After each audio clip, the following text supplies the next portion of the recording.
વાંગમુક્તાવલી ઇદમેવોક્તમાચાર્ય ભક્તિ માર્ગ પ્રકારક તત્ર ન સ્થિતમિત્યાદિશ ભાવાત્મા હરિસ્મૃત. એનું ગુજરાતી: ભક્તિ માર્ગ અનુસાર પ્રભુ આ રીતે પધારે છે અને બિરાજે છે. રીત બતાવી દીધી કે વલ્લભ સિવાય કોઈ પુષ્ટ કરી શકે નહીં અને વલ્લભ સિવાય કોઈ પધરાવી શકે નહીં. અત્યારે વલ્લભ કુળમાં બિરાજે જ છે, એટલે વલ્લભ કુળ આપણને પુષ્ટ કરી દે તો જ ઠાકોરજીમાં પુષ્ટિ પુરુષોત્તમનો આવિર્ભાવ આવે. મહાપ્રભુજીએ તત્વનિબંધના સર્વનિર્ણય પ્રકરણમાં તદ્રુપ તત્ર સ્થિતમ એ શ્લોકાંશમાં કહી છે. આ ભાવાત્મક પ્રભુ છે. જો આપણા ઘરે જ્યાં સુધી બાર બજારમાં હતા ને ત્યાં સુધી એ મૂર્તિ હતી, ત્યાં સુધી ચિત્રજી હતા. ઘરમાં લઈ આવ્યા અને પુષ્ટ કરાવ્યા તો હવે પુષ્ટિ પુરુષોત્તમ થઈ ગયા. હવે સાક્ષાત પ્રભુ થઈ ગયા. હવે એમને ભૂખ લાગે, હવે એમને સ્નાન કરાવવાનું, હવે એમને અરોગાવાનું, હવે એમને શ્રૃંગાર કરવાના, હવે એમને મનોરથ કરવાના. યથા દેહે તથા દેવે. આપણે ઠાકોરજી પુષ્ટ થઈને આવ્યા તો આપણે ઘરમાં 4 હતા. એટલે જે પૂછ્યું, ઈલાબેન તમે કેટલા જણા ઘરમાં? મેં જે 2 અમે ને 2 માં દીકરા, 4. મને કે હવે 5. 4 વત્તા 1 નહીં, 1 વત્તા 4. ઠાકોરજી તમારું સર્વસ્વ, તમે 4 એની પાછળ. પહેલાં તો વૈષ્ણવો એવું ન કહેતા કે ઠાકોરજી પછવાડે તમે ગવાર લેશો, ઠાકોરજી પછવાડે તમે સૂકી ભાજી લેશો. મારી બા ના પાડતી, એ કે એવું કરીએ ને તો પ્રસાદી થઈ જાય. પણ અત્યારે જેમ જેમ કળિયુગ આવતો જાય, સમય બદલાતો જાય, અત્યારે ઘરમાં કેટલી રાય હોય. હવે ગવાર ઠાકોરજી પછવાડે આપણને ભાવતો હોય, છોકરાઓ ન ભાવતું હોય, એટલે સવારે આપણે પૂછવું જ પડે, બેટા ઠાકોરજી પછવાડે ચોળી કોણ લેશે? એટલે તરત કે અમે. આપણે ભલે 2 ન બોલીએ પણ મનમાં કહીએ કે ના, ગવારમાં ઠાકોરજીને ભાવે છે, કે ગવાર ઢોકળી કાલે કરી હતી. તો ઠાકોરજીને ભાવે એ આપણને ભાવે એ પુષ્ટિ માર્ગ, અને આપણને ભાવે અને ઠાકોરજીને ધરાવીએ એ મર્યાદા.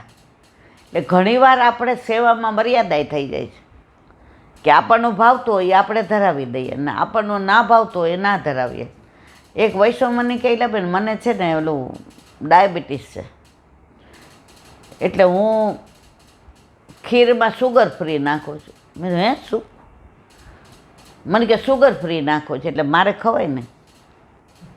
મેં તો વાલા ધરો જ કોને? કે ઠાકોરજીને. મેં તો ખીર બનાવવાની કોના માટે? ઠાકોરજી માટે. તો ભાઈ ઠાકોરજી ડાયાબિટીસ છે, તો તમે ઠાકોરજી માટે જો તમે બનાવી કોના માટે? તમારા માટે.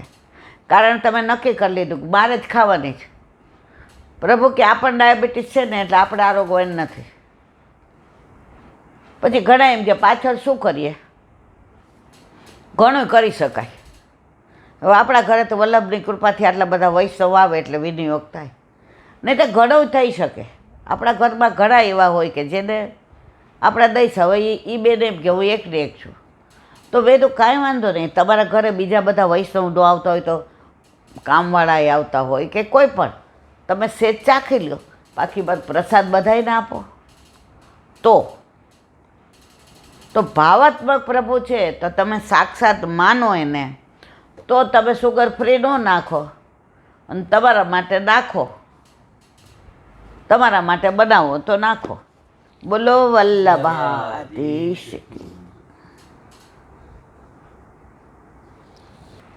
શ્રી વલ્લભાધીશ. સુબોધિનીજીનું પાન વલ્લભ કરાવે તો થાય, આને સ્પર્શ કરવો આપણા બસની વાત નથી. નારદજી જે પોતાની વાતો કરે છે કે કેવી રીતે હું નારદ બન્યો, કેવી રીતે વીણા આવી, બધા દેવોએ મારા પર કેવી કૃપા કરી, એટલે દેવો મને નડે નહીં, દેવો મને મદદરૂપ થાય. આ મારી વીણા છે, શ્રુતિરૂપા છે, અને એ પ્રભુના જ ગુણગાન ગાય અને આખો દિવસ નારાયણ નારાયણ. હવે આગળ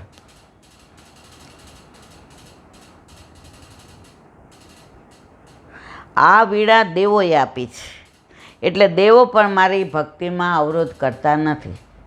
જો આપણને આ ઠાકોરજી વલ્લભે ન પધરાવી દીધા હોય ને તો આવો ભાવ ના આવે. વલ્લભે પધરાવી દીધા છે એટલે આવો ભાવ આવે છે. એટલે આપણને એમ થાય ઠાકોરજીને ખીર ગરમ નથી ને જોઈએ, નહીંતર મોઢું બળી જશે. હવે શાકમાં મસાલો કરતા હોય ને તો એમ થાય ક્યાંક તીખું ન થઈ જાય, ઠાકોરજીનું મોઢું આવી જશે. મેં એવા વૈષ્ણવ જોયા છે, ઓલી સૈયા મંદિર હોય ને એમાં સેજ બી આમાં શું કાંઈ પડ્યું હોય ને તો બરાબર કાઢે. એ કે ઇન્દુ ઠાકોરજી કોમળ છે, ફૂલ જેવા, માખણ જેવા.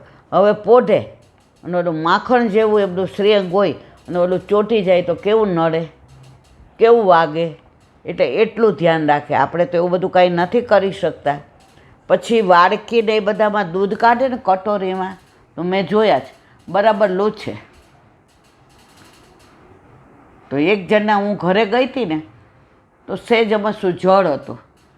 તેણે કીધું કાંઈ વાંધો નહીં, દૂધ જ પધરાવવું છે ને. ઓલા બેને કીધું ના, એ આટલુંક જળ દૂધમાં ભળે દૂધનો સ્વાદ બગડી જાય.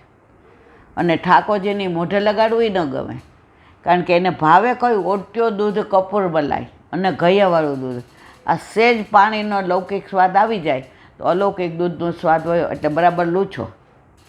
તો ત્યારથી મને સમજણ પડી કે કટોરીમાં દૂધ કાઢીએ કે કટોરીમાં ગોરસ કાઢીએ, કટોરીમાં માખણ કાઢીએ કે રસ કાઢીએ તો બરાબર લૂછેલી હોવી જોઈએ. સહેજ બી અંદર પાણીનો ભાગ હોય ને તો એ સ્વાદ બેસ્વાદ થઈ જાય.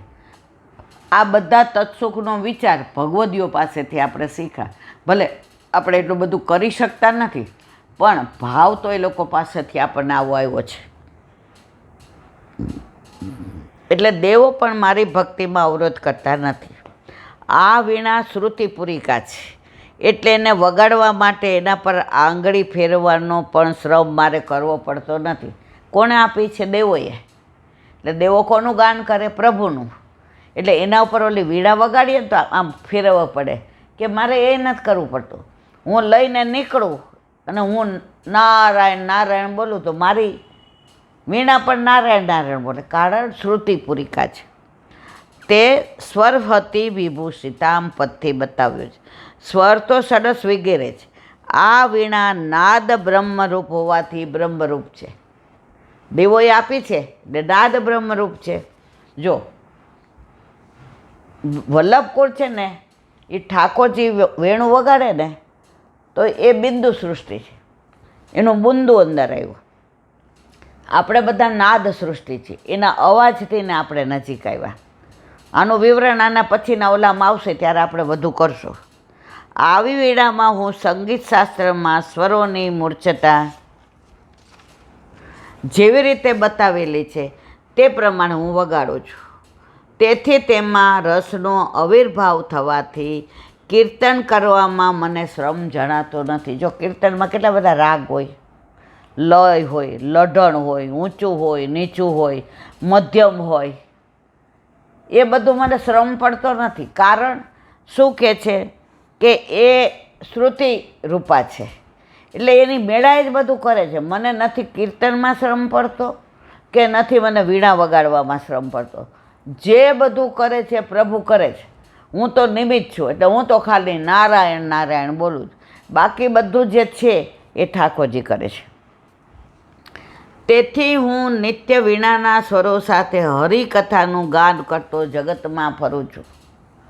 નારદજી જેવી હરિકથાનું, ભગવાનના ગુણાનુવાદનું, ઠાકોરજીનું લીલાનું, ઠાકોરજીના સ્વરૂપનું, ઠાકોરજીના તેજનું, ઠાકોરજીના પ્રકાશનું, ઠાકોરજીના પુંજનું, ઠાકોરજીની નિત્ય લીલા, ઠાકોરજીની નૈમિતિક લીલા, ઠાકોરજીની સામનેજી સાથે લીલા, ઠાકોરજીની ગોપીઓ સાથે લીલા, ઠાકોરજીની પરક્રિયા ગોપીઓ સાથે લીલા, ઠાકોરજીની વ્રજભક્તોની લીલા, ઠાકોરજીની ગૌચારણની લીલા, ઠાકોરજીની બછડા સાથે લીલા, ઠાકોરજીની કરહલ્લામાં હોળી લીલા, ઠાકોરજીની સાંકળીખોરમાં દાન લીલા, ઠાકોરજીની નંદબાવાની ડેલીએથી નીકળીને ગોપીઓના ઘરમાં માખણ ચોરીની લીલા, ઠાકોરજીની ચીરઘાટ પર ચીરઘરણની લીલા, ઠાકોરજીની ગોવિંદ ઘાટ ને ઠકરાની ઘાટ ઉપર સ્નાનની. તમે જુઓ, આ બધી લીલાનું વર્ણન કરું તો મારા કરોડો જન્મ ઓછા પડે.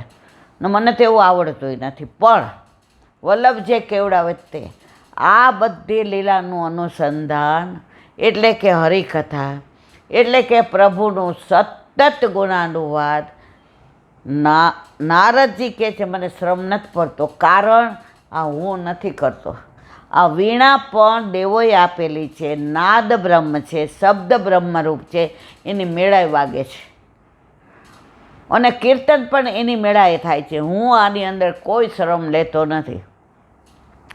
ઘણા સેવામાંથી બહાર આવે ને પછી કે હાસ એલા બેન હમણાં જ પૂરું થયું. મેં કીધું તમને તો આમ 3 મણનો આમ ન બોલાય. મારે સેવામાં જેને આનંદ નથી આવતો ને એ ક્રિયા કરે છે. સેવામાં જેને આનંદ આવે એ પ્રભુને લાડ લડાવે છે.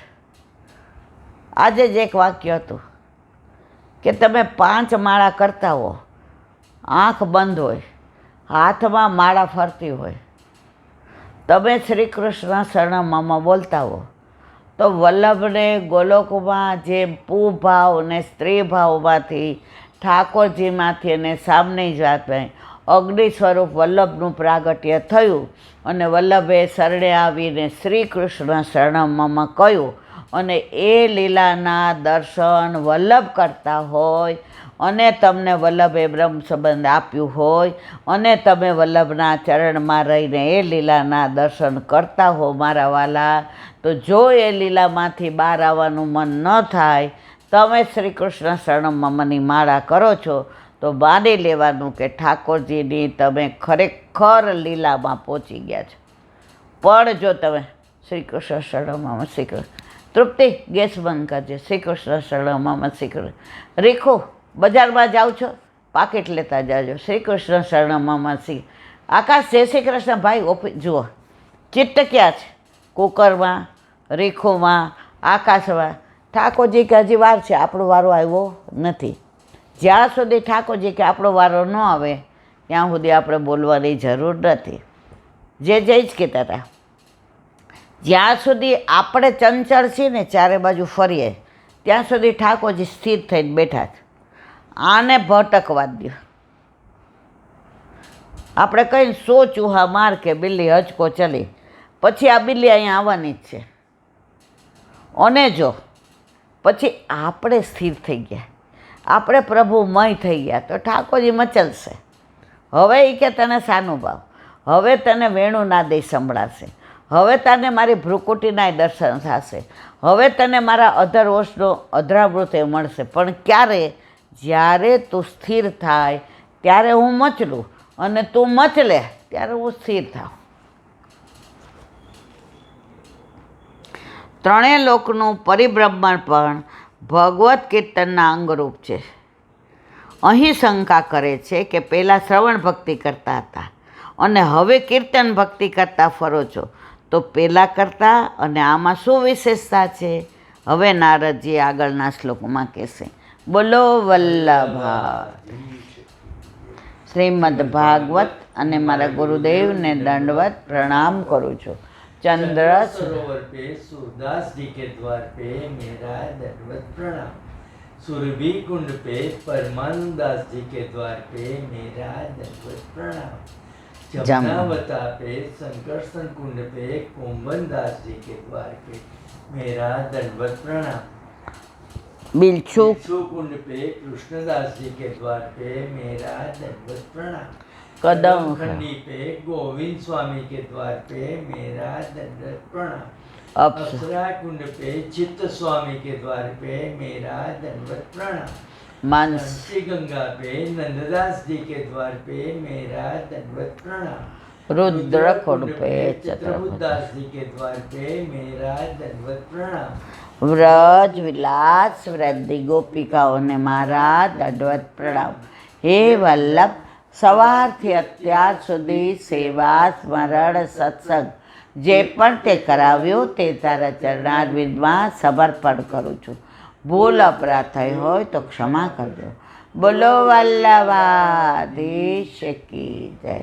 દ્રઢ ચરણ કેરો ભરોસો દ્રઢઈન ચરણ કેરો શ્રીવલ્લભનક ચંદ્ર છટાવીન સબ જુગમાય અંધેરો ભરોસો દ્રઢઈન ચરણ કેરો साधन और नहीं आकली में जासोय